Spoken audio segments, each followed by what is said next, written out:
Matt Farah cannot review my car, because he'd be like, so what have you done to it? I'll be like, nothing. He'd be like, okay, bye.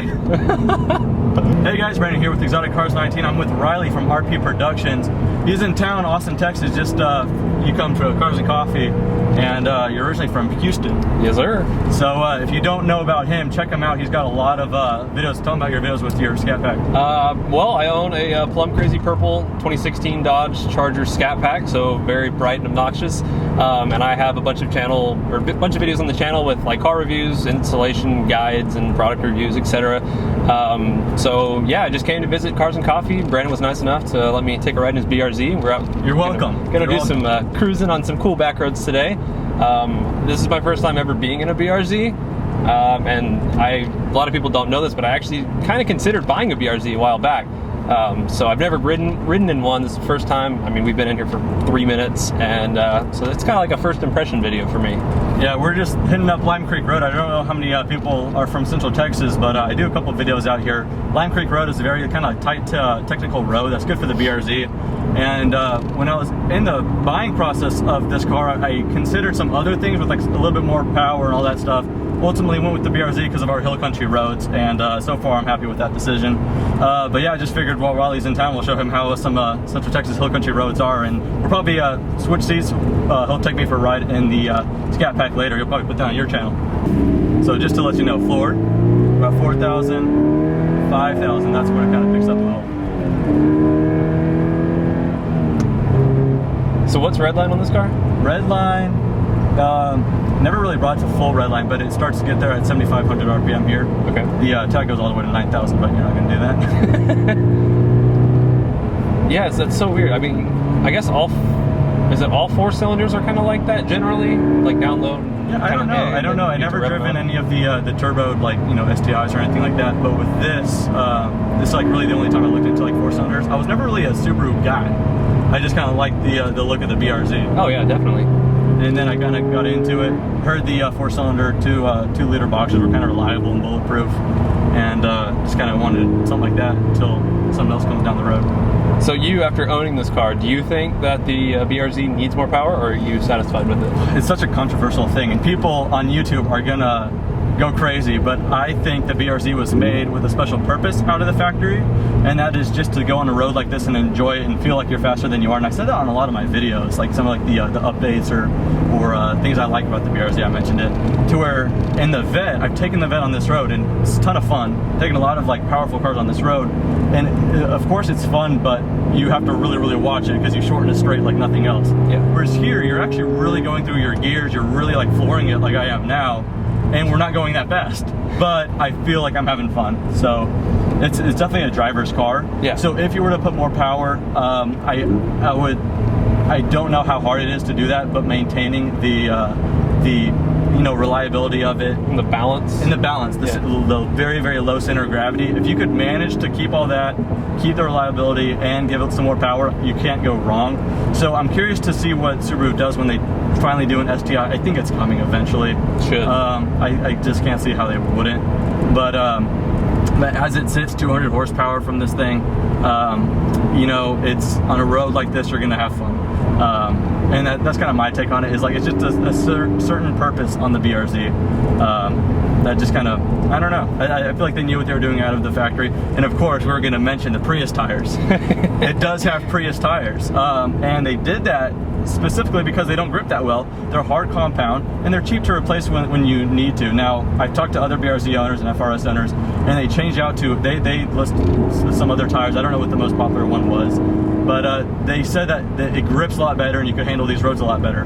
But they did do the Prius tires because they don't grip that much, so in the rain, you can get a little sideways, give a little bit more drama, because this car in the rain does feel like it gained a lot of power, not because you're getting any more speed, but because you're noticing a little bit more, you know, fishtail back in. So they kind of did it with a special purpose. Then again, like I mentioned, hard compound, you know, they last a while. Like I have nearly no fade on this 7,300 miles later, and I don't know. So I feel like out of the factory, in short, they kind of knew what they were doing. Some people won't like that, and I think there's other cars out there for them. But I don't know, that's kind of my take. Some people, most people disagree, but I don't know. Well, how are the tires like on like normal weather? Like, are they fine? Have you ever like? No, they're fine. I swirly? went on track, not in my car, but I rode in someone else's BRZ, same year as mine, running the Prius tires at Harris Hill. Actually, the same day I rode in the 918, some guy in the BRZ said, hey, you want to come out here? Oh, cool. So totally stock BRZ, just like mine. And what I noticed was at the limit, they made a lot of noise, a lot of squealing, a lot of growling, and all that stuff. But they handled decently, and they carried its own weight fine. So it's not a scary thing. It's not like it understeers too much or oversteers too much, like to where it's scary.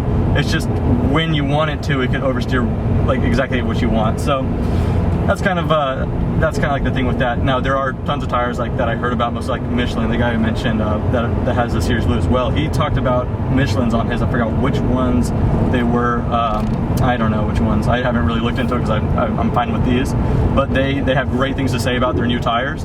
But I haven't run into anything to where I feel like I need new tires. Yeah, I mean they seem to be doing fine on these corners, and I like right after getting in the car, I've really noticed how flat this car handles the corners. It's under 3,000 pounds, right? Like 27? Yeah, it's about, it depends on like what package you have. I think the Limited, which is kind of like this one, the Series Blue, it should weigh, I have to recheck, just over 2,700 pounds, maybe 2,800 pounds. So well under 3,000, so it carries its own weight fine. So yeah, I don't know. I think a lot of cars making a lot of power have a lot of weight that are fun in a different like way, like your car. Yeah. You probably just gun that thing under an underpass, and that's what gives you your smiles. Yeah. This I can't do. I can't do that quite with this one. But it's just a certain. I think it's like a certain intensity thing, like how intense you're driving your car. Mm-hmm. This is a good windy road, 70% intensity kind of thing. You're not bringing it to the limit, but it's easier to bring this to a limit than some more powerful cars just because of what it is. Yeah, I mean, well, like you look at the stuff on paper, you know, for example, 200 horsepower, under 3,000 pounds. I'm, you know, close to 500 horsepower, but I also weigh 4,300 pounds. So it's a huge difference. Different purpose. Yeah. Motor Trend will not do a comparison between those. No. They couldn't be more different. No. But then again, that's kind of the fun about cars, like just different purposes they left the factory with. What do you think about these roads? Oh, they're awesome. Yeah, they're really super nice. It's a cool house. I'm very jealous of Austin's roads. I'm jealous of Houston's meets. Again, I've only done that one meet, that charity one, but gosh, they got some cool cars on there. I never go to Houston and not see some really cool cars. Well, you'll have to come to Houston then. Oh, I sure will. Yeah, man, I'm on summer break now, so. Freedom. See, it's so funny because like you took that corner going like 39. What did it feel like? And it feels like you're going so much faster. I know. So it feels like you're accomplishing such great feats. Like I know. I feel like building a rocket to go to Mars. It's like you said. It's effortless. Yes, it is. It is effortless to do under 40. But you feel like you're doing something. But it's enjoyable. Look. Oh, cool.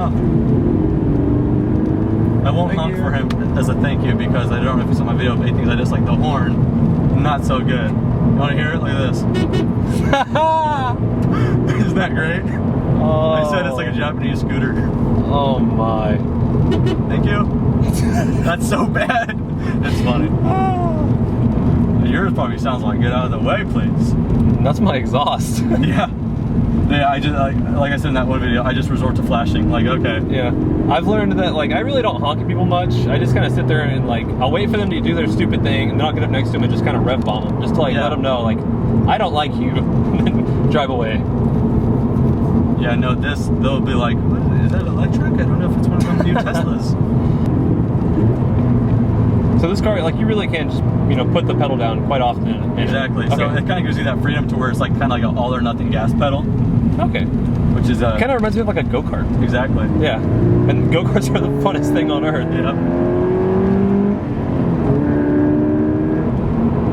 Yeah, it does start to pull a lot harder when you get up there. It's not that greatest on the low end.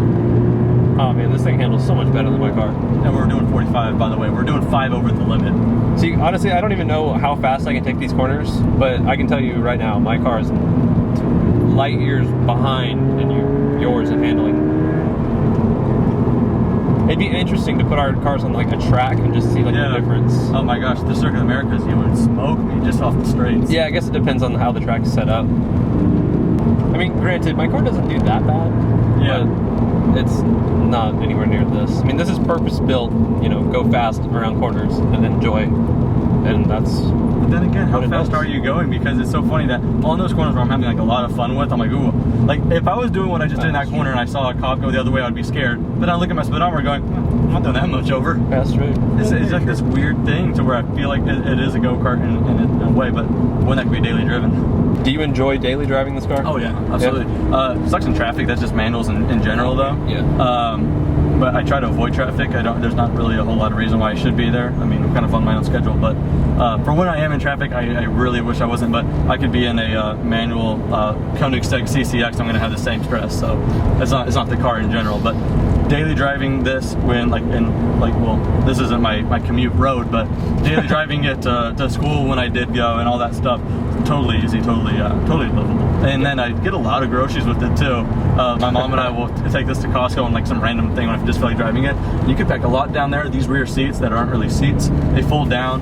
Actually, I will say this. Twice I went to a lake, Inks Lake, which is maybe about an hour away from here. I did put on one trip 2 people back there. And I was up here and I could hardly use my clutch. How? I should have reported that. My I gosh. should have documented that trip just for the people keeping up with the BRZ. That should be another video on its own, is how practical are the back seats. I always say they're a joke, they're just there, and I'm glad they are. Insurance, blah, blah, blah, all the basic stuff. Yeah. But then we finally used them because we didn't have another car. I didn't take this because I wanted to. They're like, hey, Brandon, can you drive? I'm like, you know what car I have, right? And they're like, yeah, that's fine, we'll squeeze. I'm like, I don't think you can. So we finally did. I could barely drive, but thankfully it was a straight rut and shift that much. And they were cramped like crazy, and they were probably like 5'7", like normal height, or 5'8", maybe. I feel like you'd have to just sit with your like knees up like in your chest. They kind of were. Yeah, They had the seatbelts on and everything, but yeah. And then another time we went back to the same lake with 3 people, so one person had to go back there. So twice I've done that. So I always talk about the rear seats, how they're not that user friendly, but they have been used. So I don't know. But other than that, they can be folded down, put a lot of crap back there, and it's totally practical. And then the gas mileage isn't too bad. I think what it was rated, like it's top end of like 20 something, like 28 or something like that. What do you actually get? Not 28. No, it's actually okay. On the, like a day like where I'm just cruising like this, I don't know. I did the average. I think I was doing like 22, but I was like doing a lot of like Lime Creek driving and like the higher RPM. I started driving the Circuit of the Americas more often, so a lot of highway stuff, and it went over like 25. Okay. So it stays true to it. So it's very interesting because my highway gas mileage is actually 25-ish. Oh, nice. Because it has like the cylinder deactivation thing. So I become it does. Okay. I become a Subaru for moments. But in the city, totally different story. It's like 14, 15. I mean, it's a heavy car once it's going, and it's so powerful, it probably only needs a little bit to sustain that. Right. It's probably on getting going and all that. Yeah.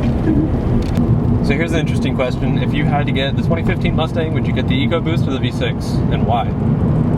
Probably the V6. That's what I think. Yeah, I don't know.